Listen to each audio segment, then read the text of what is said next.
Halo teman-teman semuanya, jadi di sini saya izin untuk menjelaskan overview case 1 dari FM5 mengenai sistem urinari. Nah, saya akan membacakan overview case terlebih dahulu. Di sini jadi ada kakak dan Budi, seorang kakak beradik yang sedang mudik naik kereta. Nah, di sini Budi ini terjaga, dia tidak bisa tidur karena dia ini sedang menahan pipis. Nah, kemudian ini berkaitan tentang sistem perkemihan.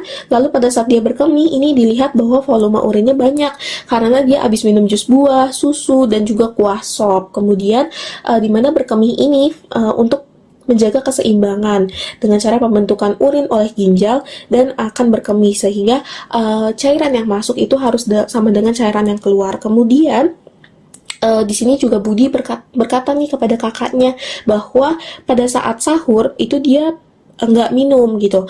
Nah, kemudian pada saat sebelum buka pipisnya itu sedikit dan juga pekat. Nah, nanti akan dikaitkan dengan hormon, sistem regulasi dari hormon-hormon. Nah, saya akan menjelaskan mengenai embriologi dari ginjal itu sendiri. Ginjal ini berasal dari lapisan intermediate mesoderm di minggu ketiga. Nah, nanti di minggu keempat muncul pronefros dan juga ductus pronefros ya. Ductus pronefros ini nanti akan bermuara ke kloaka. Kloaka ini merupakan hindgut atau usus belakang yang primitif. Nah, di mana nanti kloaka ini akan berdiferensiasi menjadi sinus urogenital dan juga anorektal. Nah, nanti di minggu kelima, mesonefros ini mulai menggantikan pronefros. Jadi, pronefros itu mulai menghilang dan digantikan oleh mesonefros. Kemudian nanti mesonefros juga sama memiliki ductus mesonefros di dekat kloaka. Yang nanti ductus mesonefros ini akan menjadi cikal bakal dari ureter. Untuk kloakanya sendiri, kloaka ini akan cikal bakal dari vesika urinaria dan juga uretra. Nah, kemudian di minggu ke-6 sampai ke-7, pronefros itu udah hilang, mesonefros udah mulai degenerasi gitu. Nah, untuk vesika urinaria, ureter, dan juga uretra ini sama-sama sedang mengalami pemanjangan dan juga pematangan gitu ya. Nah, untuk minggu ke-8, ini muncul nih metanefros, di mana metanefros ini yang akan menjadi ginjal dewasa gitu. Nah, di minggu ke-9 sampai ke-12, si ginjal ini sudah mulai berfungsi nih, udah mulai menghasilkan urin. Nah, ureter dan uretra ini sudah semakin matang gitu. Nah, ternyata tidak hanya pembentukan saja, tapi ada perubahan posisi ginjal yang terjadi di minggu ke-6 sampai ke-9 dari pelvis, dari panggul ya ke regio lumbaris. Nah, jadilah kenapa ginjal ini merupakan organ yang retroperitoneal karena dia bukan berasal dari rongga perut, dia dari panggul, dari pelvis ke regio lumbaris ya. Di posisinya itu diubah di minggu ke-6 sampai ke-9 mengalami rotasi medial ya. Kemudian untuk pematangan ginjal sendiri ini terjadi di trimester kedua dan juga sampai ke trimester ketiga ya, sehingga si organ sistem kemih itu udah berfungsi nih pada saat sebelum lahir gitu. Nah, itu merupakan embriologi singkatnya. Kemudian saya akan menjelaskan mengenai anatominya. Secara anatomi, ginjal ini berada di regio lumbar dextra dan juga lumbar sinistra. Dia ini merupakan organ retroperitoneal atau di belakang rongga perut. Secara topografi, dia ini anteriornya ada duodenum, hepar, spleen, sedangkan untuk posteriornya itu ada musculus quadratus lumborum, musculus pons major. Untuk superiornya ada glandula suprarenalis dan juga bagian inferiornya ada jejunum. Nah, untuk anatominya itu ada korteks dan juga medula. Mana kalau medula ini ditandai dengan adanya piramida renalis ya. Nah, ada bagian dari medula yang menjulur atau masuk nih ke dalam korteks, itu disebut dengan columna renalis. Nah, dari medula tersebut itu ada yang namanya calyx minor, lalu dilanjutkan ke calyx mayor, kemudian ke pelvis renalis, dan diteruskan ke bagian ureter. Nah, untuk ginjal sendiri ini divaskularisasi oleh aorta abdominalis yang akan bercabang menjadi arteri renalis, arteri segmentalis, arteri interlobaris, arteri arcuata, arteri corticalis radiatal, dan nanti ada arteriol afferent yang akan masuk nih ke badan glomerulus, maaf. Nah, kemudian akan difiltrasi dan sebagainya, dan akan ada juga ke arteriol efferent. Dan dari arteriol efferent akan diteruskan ke bagian vena-vena ya. Nanti pada akhirnya ada vena cortical radiata, vena arcuata, vena interlobaris, vena renalis, dan diteruskan ke vena cava inferior. Untuk persarafannya, secara simpatis, dia dipersarafi oleh ganglion aorta renalis dan juga plexus renalis. Untuk parasimpatisnya oleh nervus vagus. Nah, kemudian kan tadi dari pelvis renalis akan diteruskan ke bagian ureter ya. Nah, ureter ini ada 3 bagian atau 3 pars. Yang pertama ada pars abdominalis, pars pelvina, dan juga pars intramural. Nah, dia juga memiliki 3 tempat penyempitan. Yang pertama ada junctura uteropelvicum, flexura marginalis, dan juga pars intramural. Nah, dan untuk vaskularisasinya oleh arteri vena renalis, inervasinya bagian simpatis oleh ganglion celiac, ganglion aorta renalis. Untuk parasimpatisnya sama nervus vagus. Kemudian dari ureter akan diteruskan ke vesika urinaria ya. Nah, dia ini berbentuk buah pir ya, dapat menampung 400 sampai 600 mili urin. Dia ini terbentuk nih trigonum vesica lietaudi yang terdiri atas ostium ureter dextra dan juga sinistra serta ostium uretra internum. Nah, itu akan membentuk trigonum vesica secara anatomi ya. Nah, untuk vaskularisasinya oleh arteri vesikalis superior dan juga inferior, dan ada plexus vena vesicalis iliaca interna. Untuk inervasinya simpatis oleh T11 sampai L2, parasimpatisnya S2 sampai S4. Nah, kemudian dari vesika urinaria akan diteruskan ke bagian uretra. Karena di sini case-nya adalah Budi ya, Budi merupakan seorang anak laki-laki, makanya uretranya ini pasti akan lebih panjang dibandingkan perempuan ya. Dimana di laki-laki itu bahkan dibagi lagi nih menjadi 3 bagian, ada pars prostatica, pars membranosa, dan juga pars spongiosa. Nah, jadi panjangnya itu sekitar 20 cm. Divaskularisasi oleh arteri vesikalis inferior atau kalau di cewek itu arteri vaginalis. Nah, kalau cewek itu panjangnya 3-5 cm aja. Untuk histologinya, ya histologi juga dibagi menjadi 2, ada korteks dan juga medula. Nah, kalau di korteks itu sudah pasti ada glomerulus ya. Jadi glomerulus ini ada di korteks. Kemudian ada kapsula Bowman ya, kalau ada glomerulus ada kapsula Bowman. Kemudian ada tubulus contortus proximal, terus tubulus contortus distal, sel macula densa, sel juxtaglomerular, dan juga columna renalis Bertini. Nah, kemudian ada di medulanya ada ansa Henle, ductus colligens, dan juga processus Vereini. Dilanjutkan ke ureter. Ureter ini ada 3 lapisan, ada tunika mukosa yang dilapisi oleh epitel transisional dan juga terdapat lamina propria. Untuk tunika muscularis ini ada lapisan otot sirkular dan juga longitudinal. Nah, kemudian ada vesika urinaria, ada 3 lapisan sama mukosa muscularis dan juga adventitia. Kalau mukosa di sini dilapisi oleh epitel transisional sama ada lamina propria juga. Dan di vesika urinaria ini ada muskulusnya, namanya adalah musculus detrusor. Kalau vesika urinaria ini bentuk ototnya ini abstrak ya, jadi tidak bisa dibedakan antara sirkular dan juga longitudinal. Kemudian ada uretra. Kalau uretra ini dilapisi oleh epitel transisional. Dan nanti bisa berubah nih menjadi epitel squamosa berlapis. Kemudian di sini saya akan menjelaskan fisiologi dari ginjal itu sendiri ya, di mana fungsi utama dari ginjal itu adalah pembentukan urin. Kenapa? Karena di urin ini untuk mengatur keseimbangan cairan ya tadi, karena harus sama nih antara input dan juga output ya. Kemudian adalah ekspresi dari sisa metabolisme tubuh.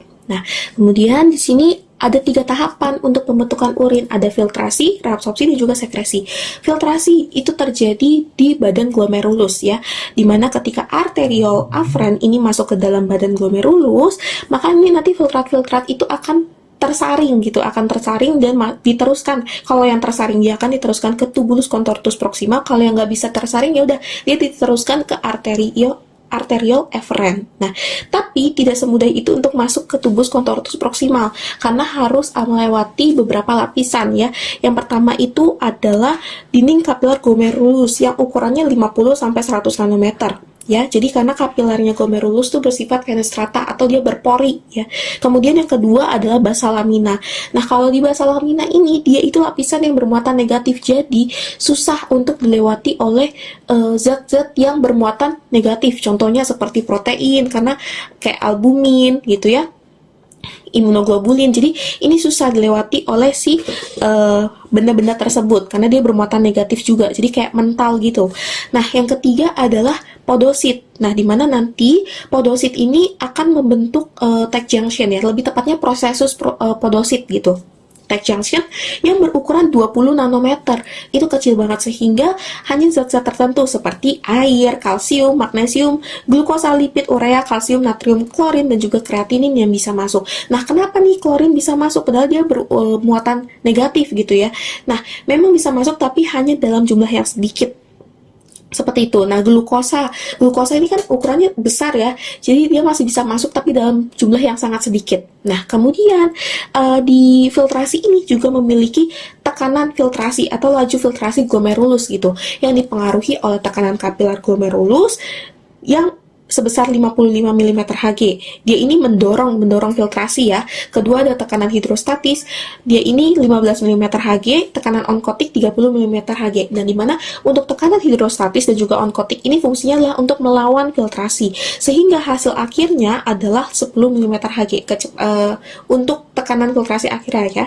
Nah, kemudian untuk benda-benda tadi ya, yang seperti air, kalsium, dan sebagainya, itu akan diteruskan ke tubulus contortus proximal. Nah, di tubulus contortus proximal ini terjadi reabsorpsi air, reabsorpsi benda-benda yang masih diperlukan oleh tubuh gitu ya, dan akan diteruskan ke kapiler peritubulus. Nah, ada yang terjadi secara transportasi aktif, transportasi pasif, transfer pasif gitu ya. Nah, reabsorpsi juga ini terjadi ada yang paraseluler. Jadi paraseluler tuh dia di antara sel-sel tubulus dia lewat gitu. Kalau transseluler dia harus masuk ke dalam sel tersebut baru bisa tereabsorpsi gitu. Nah, yang pakai ATP atau transport aktif itu ada natrium, klorin, fosfat, glukosa, dan bikarbonat, glukosa, dan juga asam amino. Nah, kemudian ada yang transport pasif. Jadi air itu merupakan zat yang menuruni gradien gitu ya, gradien polaritas gitu. Jadi H2O itu selalu terjadi transport pasif gitu, dia nggak pakai ATP. Nah, kemudian di tubus contortus proximal juga dia terjadi sekresi dari H+ ya, sekresi H+ terjadi. Jadi untuk menjaga keseimbangan asam basa gitu ya. Nah, kemudian diteruskan ke lengkung Henle atau ansa Henle, di mana nanti ansa Henle ini ada yang bagian descendant atau yang turun dan juga bagian ascendant, di mana descendant ini lebih permeable terhadap air ya, sehingga nanti hasilnya itu di descendant ini osmolaritasnya sangat tinggi gitu, dan di ascendant itu lebih permeable terhadap solutes atau zat terlarut seperti natrium dan juga klorin, sehingga nanti osmolaritasnya itu mulai menurun kembali gitu ya. Nah, diteruskan ke dalam tubulus distal, tubulus contortus distal. Nah, di tubulus contortus distal ini terjadi transport aktif dari natrium dan juga klorida, dan ada sekresi K+ atau kalium yang fungsinya adalah untuk mempertahankan eksitabilitas membran sel otot dan juga saraf gitu. Nah, ya udah, jadinya abis itu dieskresikanlah urin ya. Nah, kemudian ternyata ada pengaruh-pengaruh hormon gitu ya. Ada hormon renin, angiotensin aldosteron system atau RAAS, ada ADH, ANP, dan juga PTH ya. Nah, di mana nanti RAAS ini yang fungsinya adalah untuk mereabsorpsi kembali natrium ya, natrium di tubulus contortus distal ya. Nah, untuk meningkatkan tekanan darah karena si aldosteron ini dilepasin ketika tekanan darah itu menurun gitu ya. Nah, yang kedua adalah ADH. Nah, ini yang berkaitan dengan si kasusnya Budi. Dia kan tadi bilang ya bahwa dia ini pada saat sahur lupa minum gitu. Nah, pada saat buka puasa dia pipis kok dikit banget. Nah, karena tubuh ini supaya menjaga homeostasis atau keseimbangan cairan gitu. Jadi tubuh ini nggak mau kehilangan cairan terlalu berlebih di saat kita nggak minum gitu. Dengan cara memproduksi ADH dari hipofisis anterior. Nah, dengan pelepasan ADH ini nanti akan membuka aquaporin yang ada di tubulus collectivus. Aquaporin 2 3 dan juga 4 ya. Nah, kemudian dengan demikian nanti air ini akan terabsorpsi kembali ke dalam pembuluh darah ya, sehingga nanti air ini reabsorpsinya meningkat dan ekskresi H2O di urin ini akan menurun. Nah, makanya kencingnya si Budi ini sedikit gitu. Tapi ternyata tadi kan kita juga sudah mengetahui bahwa di tubulus contortus proximal itu mengalami reabsorpsi H2O itu besar-besaran sekitar 70%. Nah, tapi dia itu nggak ada pengaruh dari si ADH. Jadi memang dia itu secara fungsional ya dia mereabsorpsi air sebanyak 70% kalau dalam kondisi normal karena ada aquaporin 1 gitu. Oke, nah kemudian di sini kan tadi dinasihati ya oleh kakaknya supaya nggak boleh nahan pipis gitu, karena memang menahan pipis ini kan tidak baik untuk kesehatan gitu, bisa meningkatkan resiko untuk terkena infeksi saluran kemih dan juga di beberapa kasus itu bisa sampai ruptur vesika urinarianya. Demikian si Budi ini nurut nih kepada kakaknya untuk miksi atau pipis atau BAK gitu ya. Nah, miksi ini terjadi ketika reseptor ini mendeteksi adanya tekanan. Jadi vesika urinarianya ini kan terisi oleh urin ya, mengaktifkan reseptor GAM gitu. Nah, nanti dari sinyal tersebut akan dibawa ke spinal cord bagian sakral, lalu diteruskan ke thoracolumbar, kemudian diteruskan ke bagian pontine micturition center dan juga cortex cerebri ya. Nah, kalau cortex cerebri ini fungsinya adalah untuk meningkatkan rangsangan ke si pontine micturition center atau yang ada di pons itu, pusat BAK. Nah, kemudian dari pontine micturition center itu akan diteruskan ke ganglion mesenteric inferior untuk mengkontraksikan si otot detrusor. Nah, kemudian ada juga dia fungsinya untuk merelaksasi si sphincter uretra interna. Nah, kemudian ada yang ke si sakral. Kalau si sakral ini dia fungsinya adalah untuk mengontraksikan vesika urinaria agar urinnya itu yang ada di vesika urinaria bisa keluar dengan cara di squeeze gitu ya. Kemudian ada juga ke nervus pudendus. Nah, fungsinya adalah untuk relaksasi si sphincter uretra externa. Dengan demikian akan terjadi miksi. Nah, tapi kan tadi di kasus juga dikatakan bahwa Budi ini sempat untuk menahan pipis gitu ya.